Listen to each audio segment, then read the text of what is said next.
Chapter 11 of The Science of Being Great by Wallace D. Wattles. Realization. If you were to stop with the close of the last chapter, however, you would never become great. You would be indeed a mere dreamer of dreams, a castle builder. Too many do stop there. They do not understand the necessity for present action in realizing the vision and bringing the thought form into manifestation. Two things are necessary. Firstly, the making of the thought form, and secondly, the actual appropriation to yourself of all that goes into and around the thought form. We have discussed the first, now we will proceed to give directions for the second. When you have made your thought form, you are already in your interior what you want to be. Next, you must become externally what you want to be. You are already great within, but you are not yet doing the great things without. You cannot begin on the instant to do the great things. You cannot be before the world the great actor or lawyer or musician or personality you know yourself to be. No one will entrust great things to you as yet, for you have not made yourself known. But you can always begin to do small things in a great way. Here lies the whole secret. You can begin to be great today in your own home, in your store or office, on the street, everywhere. You can begin to make yourself known as great, and you can do this by doing everything you do in a great way. You must put the whole power of your great soul into every act, however small or commonplace, and so reveal to your family, your friends and neighbors what you really are. Do not brag or boast of yourself. Do not go about telling people what a great personage you are. Simply live in a great way. No one will believe you if you tell him you are a great man, but no one can doubt your greatness if you show it in your actions.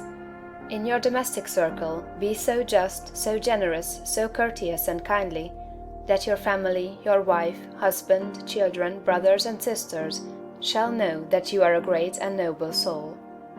In all your relations with men be great, just, generous, courteous and kindly. The great are never otherwise. This is your attitude. Next, and most important, you must have absolute faith in your own perceptions of truth. Never act in haste or hurry. Be deliberate in everything. Wait until you feel that you know the true way. And when you do feel that you know the true way, be guided by your own faith, though the entire world shall disagree with you. If you do not believe what God tells you in little things, you will never draw upon His wisdom and knowledge in larger things. When you feel deeply that a certain act is the right act, do it and have perfect faith that the consequences will be good. When you are deeply impressed that a certain thing is true, no matter what the appearances to the contrary may be, accept that thing as true and act accordingly. The one way to develop a perception of truth in large things is to trust absolutely to your present perception of truth in small things. Remember that you are seeking to develop this very power or faculty, the perception of truth. You are learning to read the thoughts of God. Nothing is great and nothing is small in the sight of omnipotence. He holds the sun in its place, but He also notes a sparrow's fall, and numbers the hairs of your head. God is as much interested in the little matters of everyday life as He is in the affairs of nations. You can perceive truth about family and neighborhood affairs, as well as about matters of statecraft. And the way to begin is to have perfect faith in the truth in these small matters, as it is revealed to you from day to day. When you feel deeply impelled to take a course that seems contrary to all reason and worldly judgment, take that course. Listen to the suggestions and advice of others, but always do what you feel deeply in the within to be the true thing to do. Rely with absolute faith, at all times, on your own perception of truth. But be sure that you listen to God, that you do not act in haste, fear, or anxiety. Rely upon your perception of truth in all the facts and circumstances of life. If you feel deeply that a certain man will be in a certain place on a certain day, go there with perfect faith to meet him. He will be there, no matter how unlikely it may seem.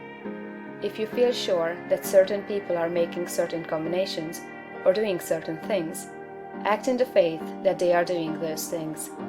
If you feel sure of the truth of any circumstance or happening, near or distant, past, present, or to come, Trust in your perception.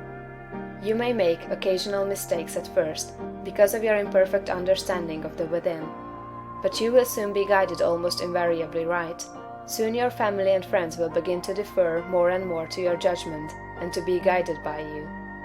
Soon your neighbors and townsmen will be coming to you for counsel and advice. Soon you will be recognized as one who is great in small things, and you will be called upon more and more to take charge of larger things. All that is necessary is to be guided absolutely in all things by your inner light, your perception of truth. Obey your soul, have perfect faith in yourself. Never think of yourself with doubt or distrust, or as one who makes mistakes. If I judge, my judgment is just, for I seek not honor from man, but from the Father only. Thank you for watching this video. Let me know in the comments if you liked it. Remember to subscribe, like and share it to your friends. See you on the next video.